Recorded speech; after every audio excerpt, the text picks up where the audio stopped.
Good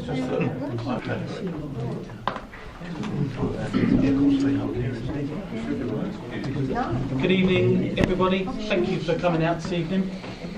I shall begin by reading out the emergency evacuation announcement. Should we be required to evacuate the building, would you please leave the building via the nearest available exit? There is one fire exit in this room. If you need to evacuate the room, do so by the glass door to the external fire escape staircase. Please hold both handrails in case the stairs are wet or slippery. If anyone is unable to use the stairs, would they please allow others to exit the room before they go to the fire escape door where they can be given assistance. Our assembly point will be in the public car park at the side of the Civic Suite. Please do not delay your evacuation to collect any belongings. Please do not return to the building until given permission to do so by council staff. Please note that this meeting will be audio recorded, and can I remind members and all attendees to turn off mobile phones or switch them to silent, please. Thank you very much. Agenda item number 1, which is apologies for absence. We have apologies from Councillor Mrs Shaw, Councillor Mrs Gooding and Councillor Mr Hoy. Substitute members, we have Councillor Mrs Weston for Councillor Mrs Shaw, Councillor FD for Councillor Mrs Gooding and Councillor Mrs Hoy for Councillor Mr Hoy. Non-members attending, Councillor Ward and Councillor Williams. Agenda item number 4. Oh, and Marcus, sorry, apologies. And agenda item number 4, minutes of the meeting held on the 4th of December 2018. Those have been circulated. Are members happy for me to sign those minutes? Great. Thank you. Number 5, received declarations of interest, including any whipping declarations. Chairman, I know probably others here, but I'm on the Development Committee panel. I just say that just in case it needs to be said, that's all. Okay, thank you very much. Agenda item number 6, which is the operation of the Development Committee. For this item, we welcome Marcus Houghton, Assistant Director of Environmental Services, and Councillor Mr Ward, portfolio holder for planning. This subject was raised by a member, and the report has been circulated to all members to review. If I could start by asking Marcus, if you members have read the report, but if you could just go over it, highlight any main bits that you feel we need to be aware of, and answer any questions at the end. Okay, thank you. Good evening. Yeah, it's. I think it's about the quality of decision making, which is a bit of a tricky thing, if I'm being truthful, to sort of call upon, because it's subjective in its nature. So I think that was where I guess I was struggling with this. So we looked at sort of the appeal to see if there'd been the number of appeals had changed considerably between post and pre, the sort of change in the size of the committee, to see perhaps if the number of appeals had increased, or if the number of appeals had been increased and they were found to be wanting by the sort of when they go to scrutiny, that sort of thing. But in all honesty, I think the number of appeals that have occurred before and after is such a small number. I think, as I said, really, it's very hard to say that there's any empirical evidence one way or the other to say yes, it's made any difference. So and there could be a number of reasons why anyway. So even if there was a trend, it would be hard to say yes, that trend is due to the size of the committee. There could be a number of factors. So in many ways, I then just went to look on at what is a typical committee size for Essex authorities, and to conclude that it's broadly within the range of those across Essex. So there is no conclusion as such, but I said it is a very short report in that matter. I said it's very hard to make a qualitative judgment on what is a good and bad decision, and so I've steered away from that, if you wish. In many ways, I've just tried to keep to what I see as a set of data. I can take any questions on that. Okay, thank you very much. No one's indicating at the moment. Just a very quick question. Sorry. Just a very quick question. Have there actually been any specific complaints from members or the public since the 2015 move regarding the composition of the committee? Or I haven't looked at them specifically, so I'm not aware of any complaints as such. Obviously, there were some concerns raised, which is why I believe it came to this committee. But I'm not aware of any sort of public complaints as such that you know, the size of the committee is wrong or the balance is incorrect. Okay, thank you. Councillor Mrs Mason. Thank you, Mr. Chairman. I agree with what you say, Marcus. It is a very subjective subject, and your report, as you say, you can't draw any conclusion. But your report only covers one aspect, which is the statistical aspect. What it hasn't covered is what the previous planning or development committee used to be like, how it operated, and the benefits that accrued from that. And some of the members here won't have been on a full planning committee. So I will explain.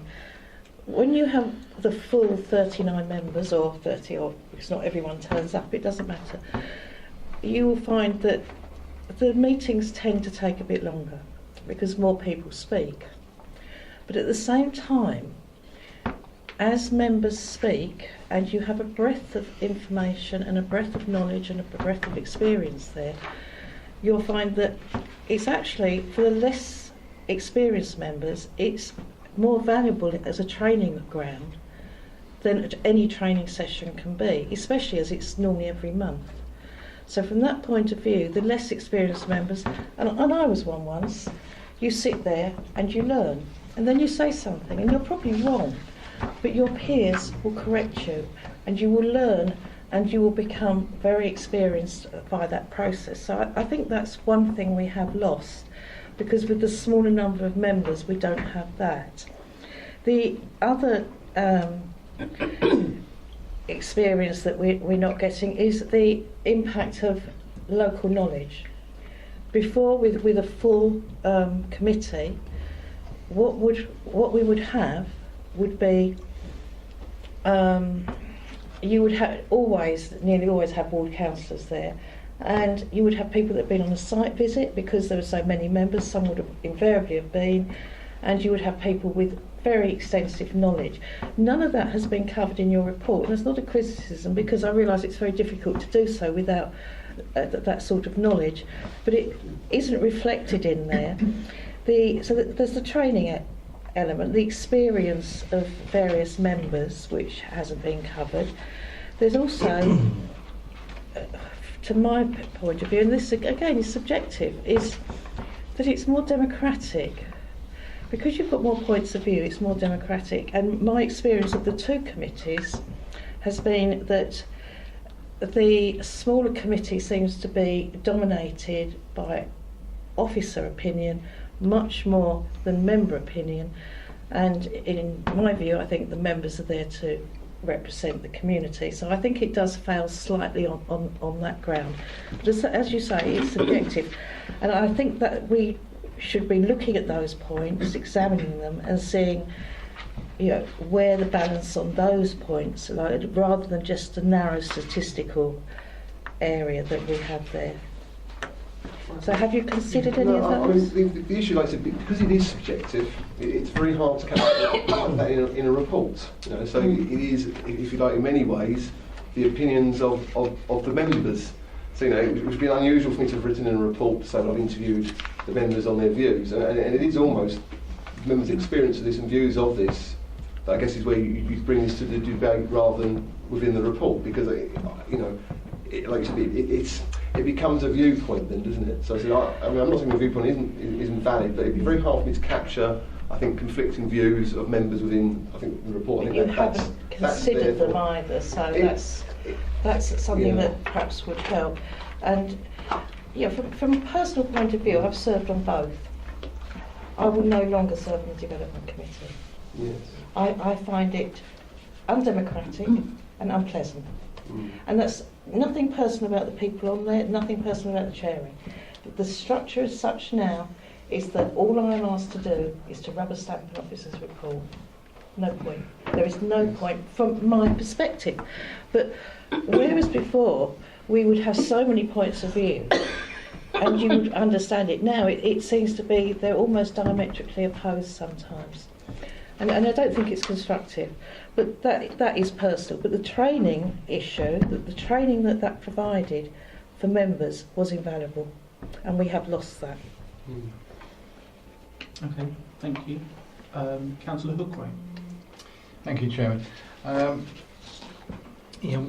of the things that I've noticed, because I've had the experience of being in both environments, and it seems to be a point that's been raised by a number of councillors, is that we have committee members, and there's also members who come to the meeting because they may be a ward councillor or got particular interest in an application that's there, and they have the opportunity to speak, but they're disadvantaged in the way that the current system is set up, in respect that if they want to ask questions of officers, they may get a response, but they're not, because they're only allowed to speak for a set period of time and only once, they're not able to come back on any answers that they receive, because they may not have got the clarification or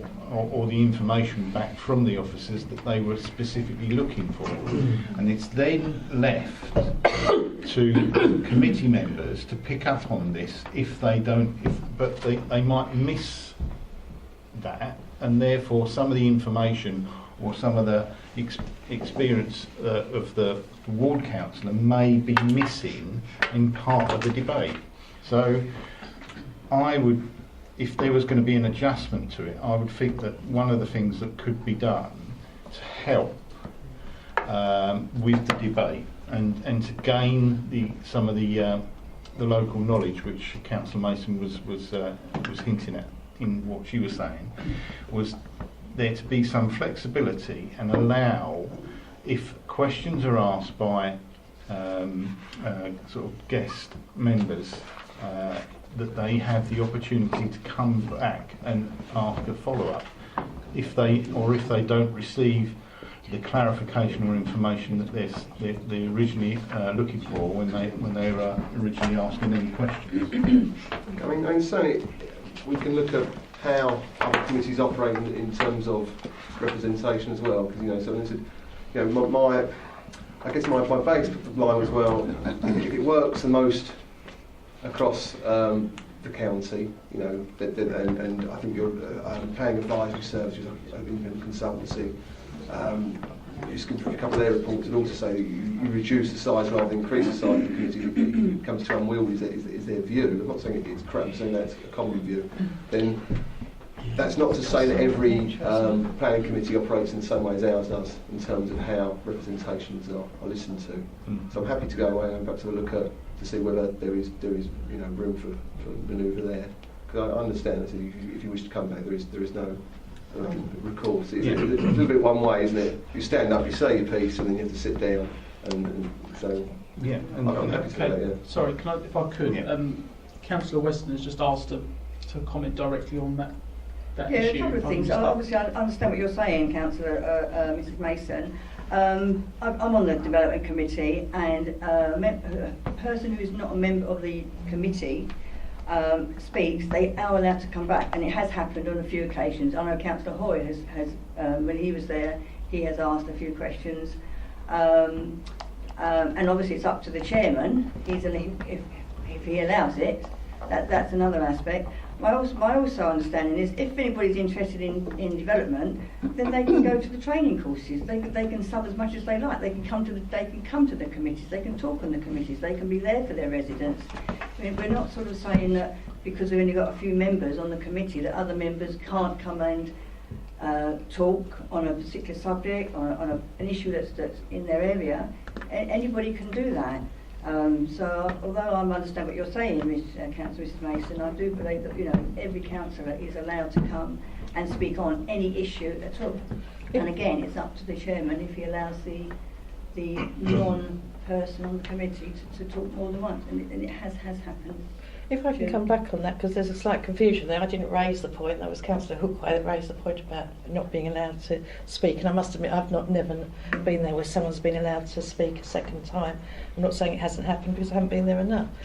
But your point that people are allowed to come to other committee meetings, I accept. They're allowed to come to this committee. There's no one here. Unless someone is a member of a committee, by they don't tend to go unless there's a very, very special reason. Occasionally we'll get one member here. I think we may have on occasion had two. Other committees, we never get visiting members. It doesn't happen. So that breadth and depth of knowledge is lost. The obligation, if you like, of attending a meeting means that you do attend when you can and you do absorb that information. So whilst I accept your point, I don't think it's borne out in practice. Can I come back on that? Sorry, Yes, if again, I you understand halfly what you're saying, but it's up to a member. If a member's not interested in the committee, even if they're not on it, even if they are on it, I should say, sometimes you'll find that they won't attend to come up, or they might attend just once. So I still believe it's up to the members themselves. If they are really, really interested in a particular committee or subject, then they ought to A, attend the training, and B, obviously attend the committee. But members' time is valuable. Are they going to sit there when they're not allowed to speak, not allowed to vote? No. Okay. If I can just ask, because Councillor Griffin has asked to raise a question as well, so if you'd like to ask your question. Okay, thank you, Chairman. Marcus, when the number of 13 councillors was selected to form the new committee, was that with the intention of having one councillor from each ward? That was my understanding, yes. No. Yes. Well, I'm not privy to it. Well, No. sorry, it's pro rata, isn't it, as well? So the thinking is to reduce down. So the idea is to allow ward representation as well. So that means if you wish to object, if you wish, as a representing your residents, you are not hamstrung quite the same way as if you're part of the committee. So you know, if you I want to object this, I'm going to represent my ward and sort of make representations against this. In that sense, it's far easier to do so if you're not on the committee, because you're in danger of predetermination. So you know, you have a freer hand, if you like, to say exactly what you think of that application without even, if you like, before. It doesn't seem to be formalised, set in stone, if you like. Would it help if? No, I think it is. I mean, so John probably helped me out here more than because this is where I'm less familiar with the history of this than possibly John is. So I look to. Yeah, there's no requirement or restriction around wards, but in terms of size, there was commentary at the time that, you know, there's that many wards, perhaps. Yes. You know, but there's not actually a connect, and it is pro rata, and equally I think there's a thought given to the size of the other committees at the time. But that's all. Thank you. Thank you, John. Right. Cheers. Thank you, Marcus. Thank you. Thank you. Councillor McPherson. Thank you, Chairman. Actually, part of what I wanted to say has already been said. If I was a new councillor and wanted to learn about development, trust me, I'd sit in every single one until I did learn about it. I was part of the committee before when it was all members, and to be honest, I'm now looking forward to being able to represent my ward without being shackled as to being seen as being predetermined. And can I just check?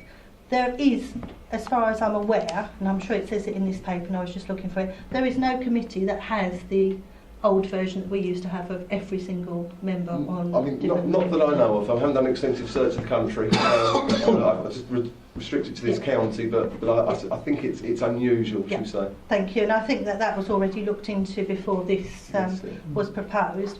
And looking at percentage-wise, we've got a good percentage compared to a lot of other local authorities within Essex, third at 33%. So that was just my comments really on the report. Okay. Thank you, Thank Chairman. you. Councillor Stanley.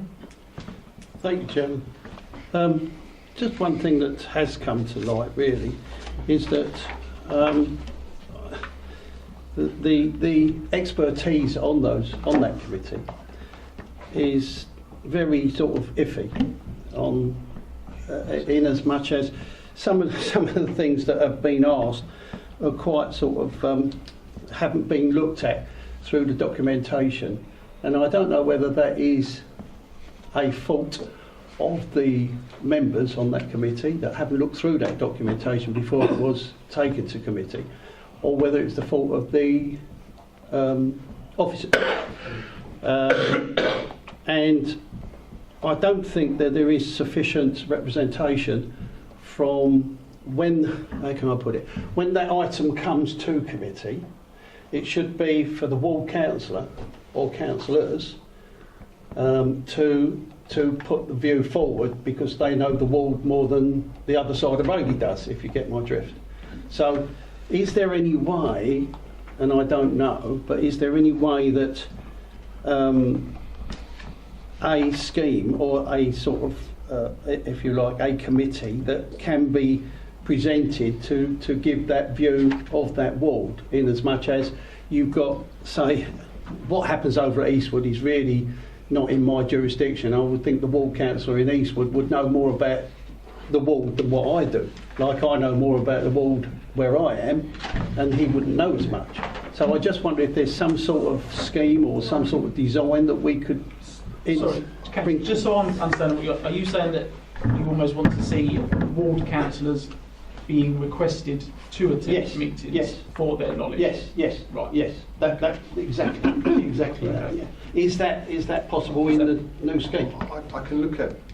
I won't say yes or no. I can't profess to the conflict. So I'll go away and have a look at it. That's what I understood it to be. So yeah. So what you're saying is you still have your planning a committee to make the decision that take on material presentation, but the ward members present their views and practical experience of that to give a bit more depth to. It'll give a bit more insight into what's happening on that field. Well, I'm not saying yes. I'm happy to look at to see the practicalities of that. You know. Yeah, that's all I'm asking. Yeah. Okay. What I would say, of course, is that ward members, of course, are always welcome to contact officers in advance of planning application. To go in depth as well. Okay, thank you. Councillor Sperry. Can I just say, I think I'd be doing any of our councillors an injustice to say they're not interested in their own wards. And if anybody sees anything of the slightest concern within their ward, I'm pretty sure they make a point of either calling it in, reviewing it, being there, putting their case on behalf of their residents. So to have a sort of a selection of, if I see something in my ward that I'm not happy about, or I think there's concern, or I want to put my case, I will be there and I will do what I do, and I'm sure the same, and as long as every other councillor is. I think that situation is already available to councillors, and they already fully implement that. If they don't, that's the fault of the councillor themselves, because they have every opportunity to do it. Can I just come back on that? And it's how much. Okay, so when that ward councillor comes back, when that ward councillor does bring that advice or that information to the committee, how much is that taken in by the committee, and because the committee are the only ones that are voting on it, they can have that, they've got no idea what's going on the other side of Thurrock or whatever the case may be, but it's only the committee that's actually having the vote. So what I'm saying is that if you've got people that do know the area, like yourself and other ward councillors, your invaluable information should be there in the committee to vote on that particular whatever item it is. I think it should be there, not to be left to other committee members who are not in the ward. That's all I'm saying. Okay. Thank you very much. Any other comments or questions? Nobody's indicating to speak. Okay. The recommendation on this report is that the committee resolves to note the content of this report. Noted, Chairman. Agreed. Yeah. Okay, thank you very much. I believe you'll stand for the next one. Yeah, Councillor Ward. I'm staying. Would like to stay, okay. Agenda item number 7, which is on the subject of dog fouling. Marcus Houghton remains for this item as Assistant Director for Environmental Services, and we welcome Councillor Williams, who is the portfolio holder for Environment. Again, members would have received the report and had a chance now to look through that. Perhaps Marcus, again, if I could just ask you just to run through, highlight any things and answer some questions at the end. Thank you. I think it's a broad sort of brush approach to look at this. I think I said there's kind of summarised into sort of three main approaches. The obvious is actually site cleansing, which is removing the dog fouling, enforcement by some sort of penalising of the dog fouling, or if you like, education to encourage people not to do so in the first place. Each has their pros and cons. I think cleansing, you know, like I said, it's just, I guess, a reactive approach where the responsibility is moved very much onto the authority to do the cleansing. You know, and I experience those complaints at times. You know, why haven't you cleaned this up, or why haven't you cleaned it up? And at times, you know, it's actually looking at why has the residents allowed this to happen in the first place. Enforcement. Again, I think I've touched on it there. You'll see it's hard to, I think, have effective enforcement that's cost effective. So, you know, I think that's one of the things that comes across, that a great deal of the dog fouling enforcement is done as an aside to other enforcement issues. But nevertheless, the resource it takes to, I think, per, if you like, penalty charge for a dog fouling, the resource is quite intensive. So it's something that has to be considered, I think, with some sort of, you know, care, if we were to look at that in any sort of further. The last is education, which again seems to suggest slightly better outcomes, but again does require resource. And I think I've been open about this through the report, that it's not something we have a great deal of as an authority at this stage. That's not to say we couldn't in the future, but I think you've got a suite of options there that you could use, and it's really for members to say, well, perhaps, you know, actually we're interested in looking at these a bit further, or not so. You know, so I've left it very open to really sort of see how we wish to play this. Okay, thank you very much. Start with Councillor Macpherson, please. Thank you, Chairman. Marcus, I have a couple of questions, sorry. That's absolutely fine. 4.8, it's a little bit disappointing to see there's only been one fixed penalty notice. Yes. And just a suggestion, I had a look at a few other councils' online reporting services. Some of them offer the ability for people to agree to be a witness, or called upon as a witness. Bearing in mind, I'm sorry, people do tend to put up photos that they've taken on their CCTV of somebody on Facebook, then they're probably quite willing to be witnesses. Yes. And I know Malden use that, as you probably know, and actually say, we've got a witness statement, here's your fixed penalty notice, and they had something like 80% return on those. Yes. So that was one, if that's possible to consider. 5.8, the Any Bin Will Do campaign. Yes. Could that be promoted a little bit more? Because I don't think a lot of people realise that. I mean, it's something we haven't done here. I'm saying, as I suggested, it's something we certainly could do. I mean, you know, the separation of dog fouling from sort of general litter was, I think, put in place because there was an anticipation at some point legislation was going to be brought in to say this is hazardous, it's got to be treated separately. It never came in. So, you know, there isn't a need to actually separate dogs basically from your general rubbish.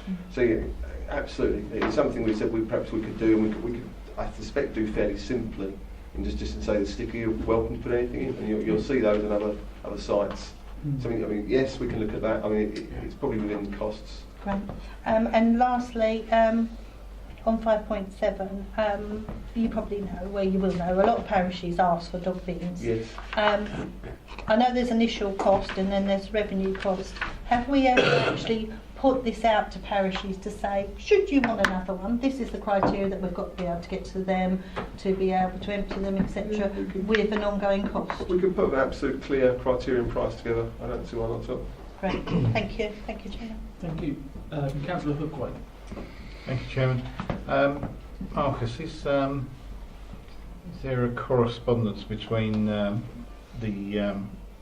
number of incidents and their location in relation to the sighting and the availability of the dog poo bins? I can have an opinion, but whether it's an accurate one. I mean, At times, yes. I mean, in fact, I think we'd be, at the beginning, this is very much more an anecdotal view. So, I mean, but I think you'll find that those that are responsible and will make the effort to get to a dog bin, so provided it's in reasonable distance. You know, so in practical terms, for those of you who've got a dog, so you'll probably know that they tend to go as soon as they get out of the car, don't they? Or as soon as they get to the park. You know, so if you've got the bins near the entrances, then you tend to capture most of it. What you're finding is most dog park is still near entrances still, and I think we were discussing this beforehand that how often do you actually see people not? You see most people. It just seems to happen in the hours of darkness or when people aren't around. So there will always be some that do not wish to pick up. But I still think you'll find that yes, the best place you can put bins is luckily by entrances. So although logistically, we struggle to put them in the middle of the park, the majority of fouling tends to be when a dog first gets to the park or first gets out of the car. A few nods from people around, so the same experience. Yeah. Councillor Hookworth. Using your experience again, have we, in your opinion, do you think that we've got good coverage on the sort of like the areas where there's problems, or is there any areas where you think that there might be a requirement for some additional bins in some places? I think overall it's okay, and so and I'm reluctant to put bins in without there being a need, but certainly where there has been a call for them or a request to do so on our open space, then we would do so. You know, I think where we do struggle slightly, and we have to explain, is where there's a call for bins or dog bins on pavements. It's a long drawn out process because it's actually highways rather than cells. It's not our property to say yes, we can put something there, and so it tends to take a long time to get things through highways at times.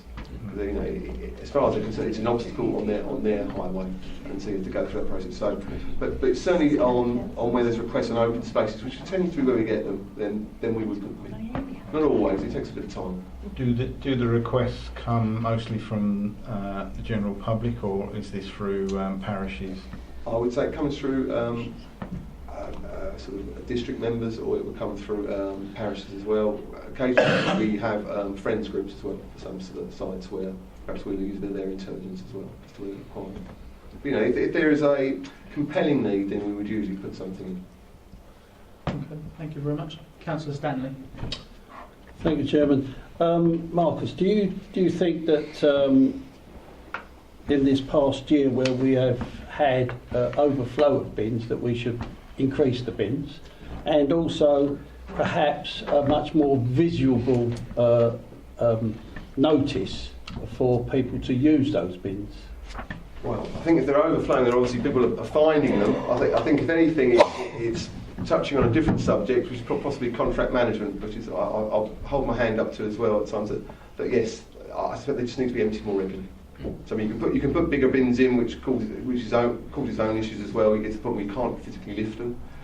That's what I'm saying. Speaking from personal experience, you know, we used to put these very large bins in, and that's great until you try to empty the things. And you find these things swinging in your face. It's so heavy, so you've got to think these things through. Sorry, but you have got to think these things through. That's the reason why I said bins. So it's about rather than having larger bins or more. What you go for is more regular emptying.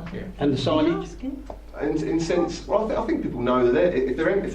No, I mean signage is in as much as penalty notices, that sort of thing. Much more bolder.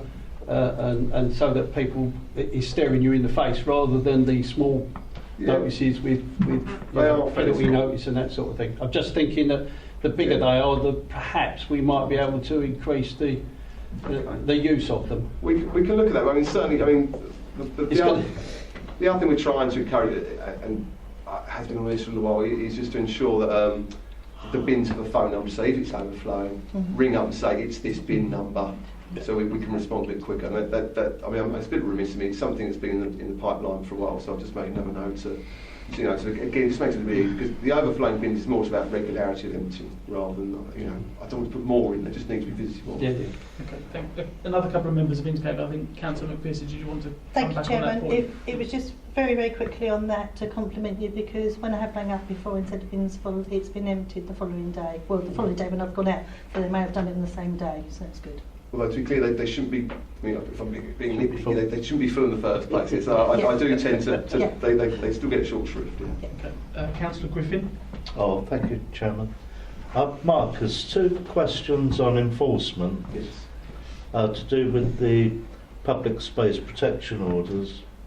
Do they have to be authorised by a magistrate?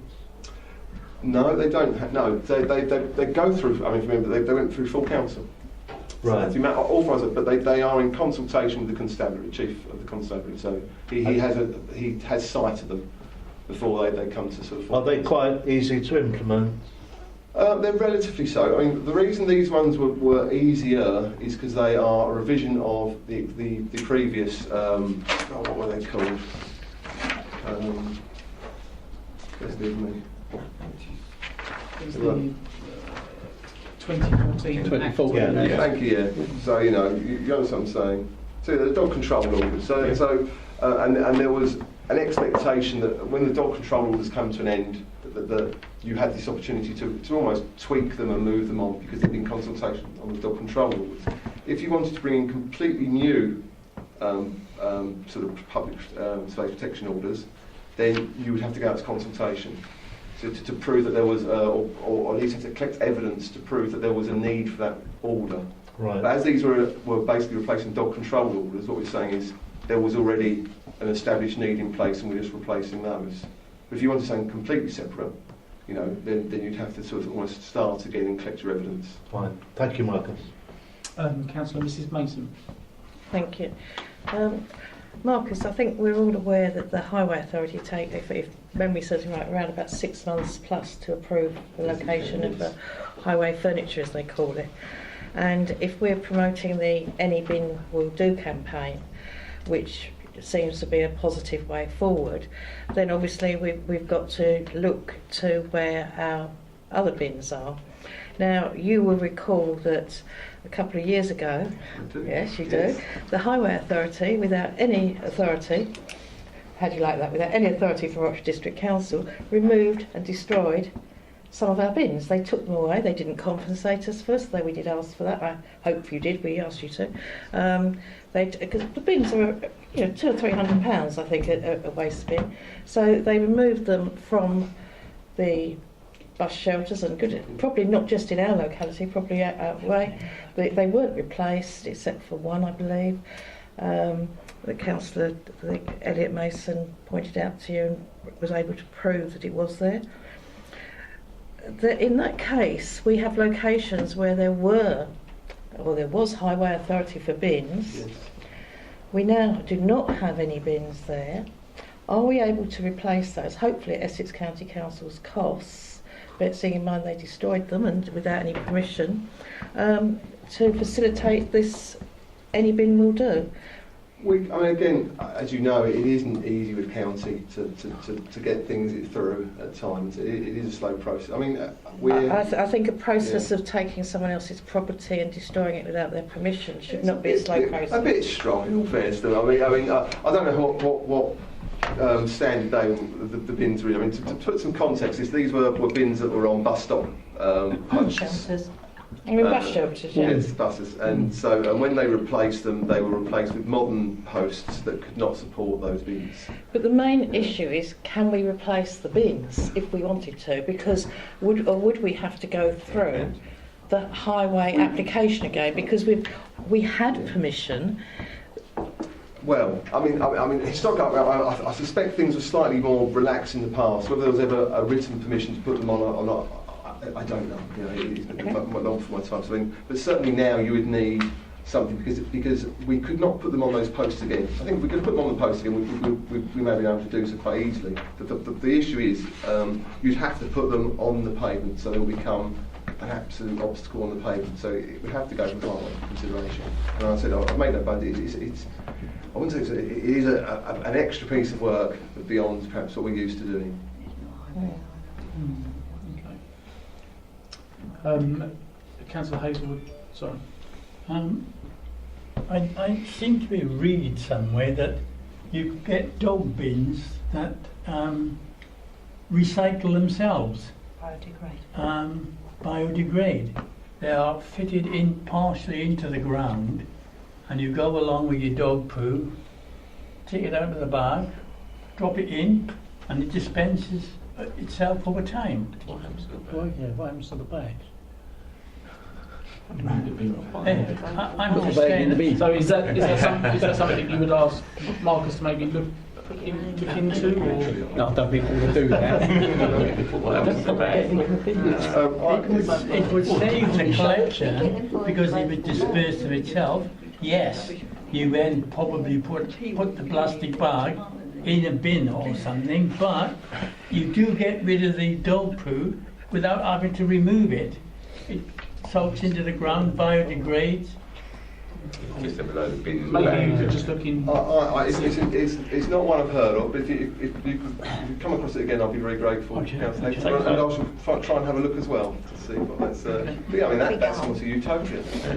A self-emptying bin. Councillor Mr. Mason for dog poo. Councillor Mr. Mason. Oh, sorry, I couldn't hear over the noise near me. Perhaps we should have a noise reduction policy as well. Any bin will do. Hearing, dear, hearing. Sounded very attractive to me until I started thinking about what I'd seen in the street. I've seen dog walkers trolling along, putting their bags into people's bins. And I suddenly thought, if it ends up in the grey bin, how pleased would you be? If it ended up in the purple bin, you probably wouldn't worry.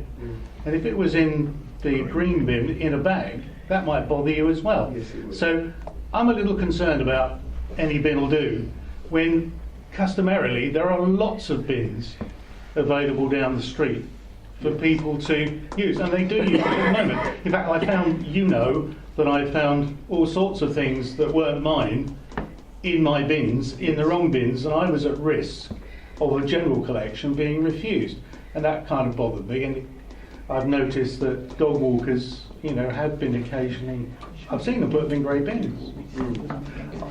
I'm not suggesting I rush out and do this without some thought. I should. I assumed it was any council bin, not any, it's a council bin. and not any private bin. My assumption was that it would be a sticker or a warning, a notice on a bin saying you can We deposit look at the detail. I think certainly, I think I wouldn't want to sort of put something on the website tomorrow saying any bin would do. I think it needs a little bit more thought than that. Yes, I take your point.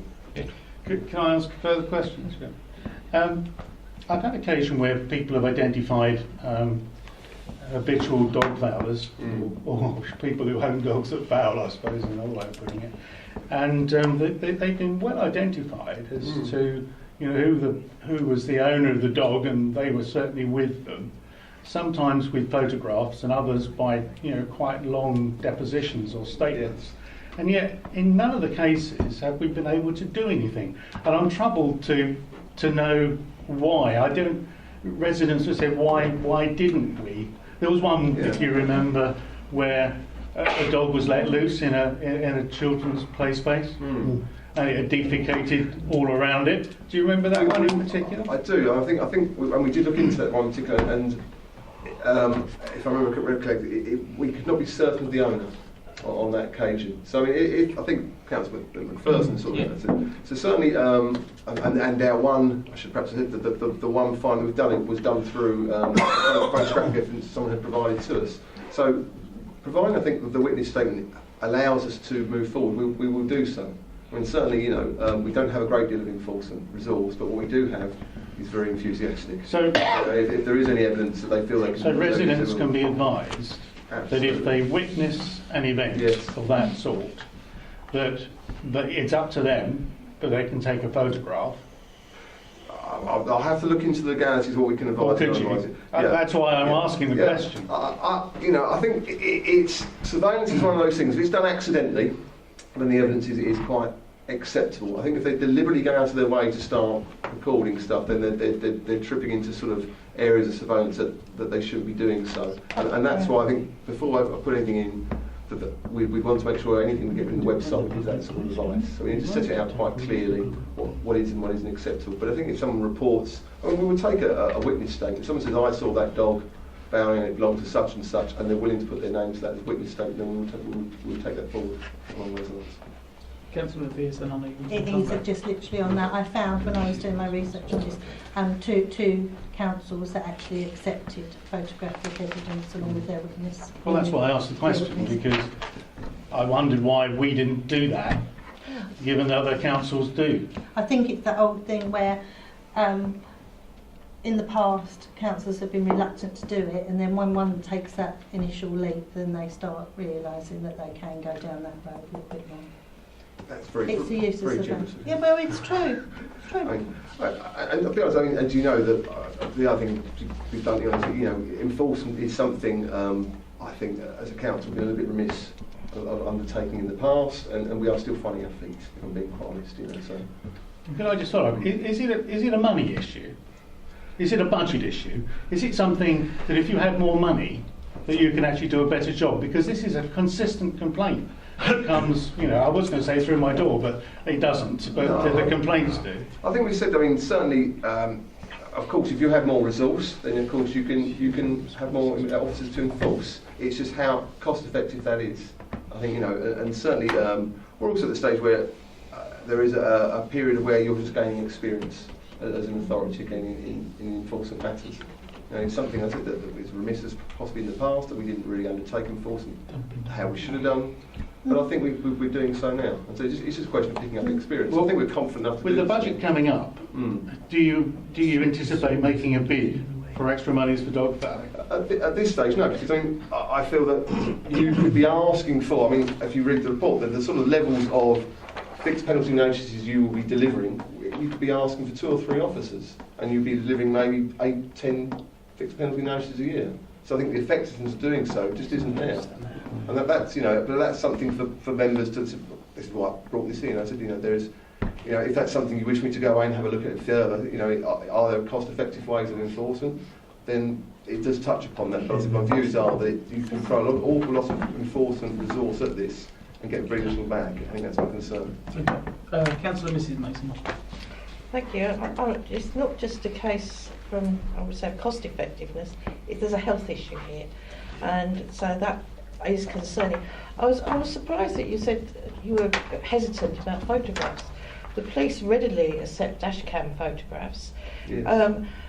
As far as I'm aware, and a policeman has advised me of this, if you're in the public, you can take a photograph of someone in the public place. You can't take a photograph of them in a private place, but in the public, you can do so. And I can't believe that the police prosecute with a dash cam and we can't take a photograph of someone in a park, which is the same level of publicity and openness. A dash cam, a great deal of surveillance is where the surveillance is a general surveillance. Then it's acceptable. I think what you've got to ensure is the public aren't practically hiding in bushes trying to catch someone's dog found and jumping out of the camera sort of thing. That's been so. And so what we will happily accept is what we have accepted is where CCTV is trained across their garden and then happens to look into the public area. And therefore picks up something that occurs, then we will use that. Or if but you're out we can't actually walking. encourage people to survey. If someone's out walking, they take a photograph. That should be equally acceptable. I accept hiding in bushes. I'm not sure that wouldn't be almost a threatening behaviour, actually, someone jumping out at you. So I think what you're saying is that you wouldn't recommend, or you would look into whether or not the council should be encouraging residents to Correct. actually... It's just clear guidelines. If we're going to do it, it's going to be clear guidelines on a website that say, look, we'll take it into it. You can't actively encourage people to survey for this sort of thing. Then you're straying into sort of areas that we shouldn't. But report they can. Absolutely, I think that was Councillor McPherson, the first one. So that we can certainly set up something a bit more robust in terms of reporting. Yes, well, we need. Councillor Hookway. Thank you, Chairman. With regard to, I know we've only got one fine on there, but with regard to fines, maybe future fines and that, does the whole of the money go to the council?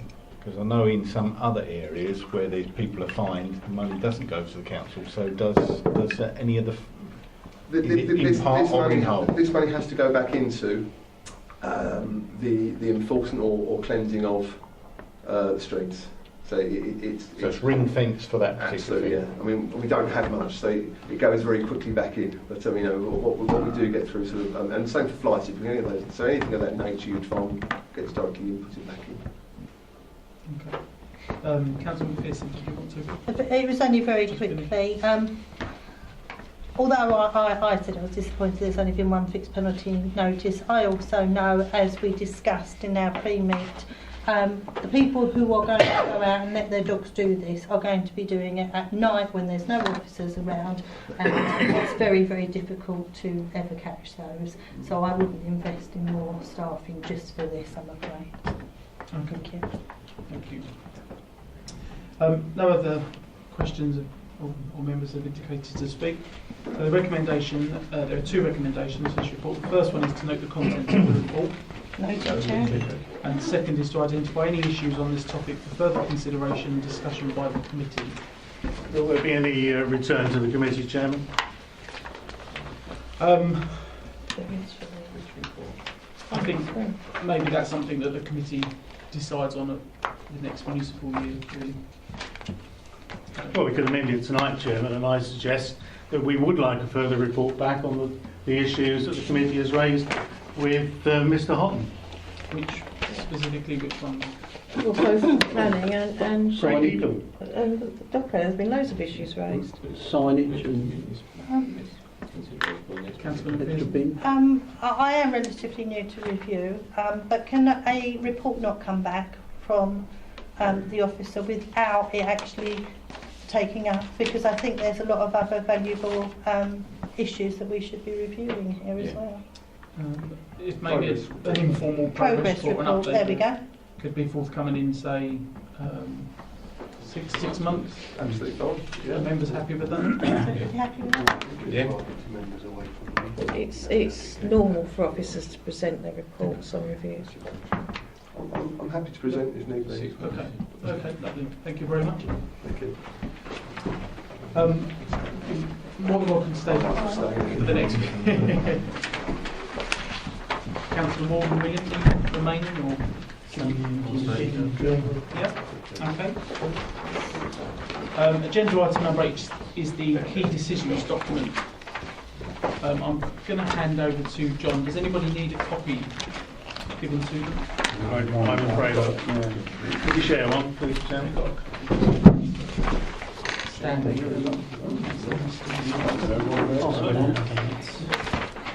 Would you read it? Anybody else? I'll share it. I'll share it.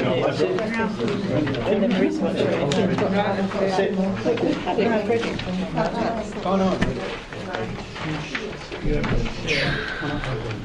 Okay, has everyone got a copy or can you aid or share a copy? John, if I could refer you. Thank you, Chairman. So the first item 318, that's now at a point where it will come off the document. It's not required. There will be an update via the members' bulletin. And I understand, Councillor Stanley, you're having a briefing on this subject at some point. Yeah. Item 1218, the advice services contract, that was a decision made at the December executive, and aspects went through the last full council meeting. Item 1418, the Brownfield Register, the report on that was issued on the 4th of January for a decision to be made during this month. Item 1518, the mixed recoverable facilities contract, That is going into the February meeting of the executive. And finally, 16/18, the voluntary sector grant allocations. That's the yearly standard item, but in this case will be decided on in February by the portfolio holder. Thank you, Chairman. Thank you. Have any members got any questions or comments on the code? No? Okay. So moving on to the final agenda item, which is the work plan. Members, again, would have had do any members need a copy of the work plan? Or, no? It's fairly self-explanatory. Looking to add from the office as chairman, the committee is on target in terms of its plan. The 5th of February meeting has the Treasury Management Strategy for consideration prior to going to full council, chairman. Thank you. Any members, any questions or comments on the work plan? No? Okay. Right, thank you very much, members, and thank you very much for joining our guests. Meeting closes at 20.